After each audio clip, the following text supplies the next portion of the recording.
রইল মা ডাক দিয়ে ফুত শরীরটা কেমন লাগতেছে? কি লেগেছে গেছ রে ফুত? কি অবস্থা হয়েছে রে ফুত? এখন কেমন লাগতেছে? আবু বকর সিদ্দিক রক্ত মাখা ঠোঁট ভেজা ঠোঁট নিয়ে বলতেছে, মা আপনি আমাকে বলতেছেন আমি কেমন আছি, আগে আপনি বলুন না আমার নবী কেমন আছে। এটার নাম হইতো আবু বকর। কলিজা ফাইটটা যাই ওয়াজ করতে গেলে মিয়া।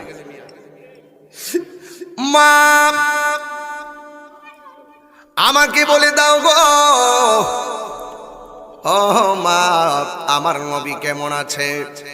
এবার মা ডাক দিয়া বলে, আবু বকর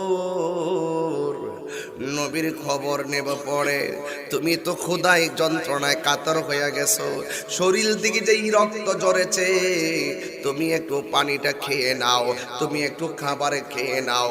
আবু বকর সিদ্দিক জবাব দেখি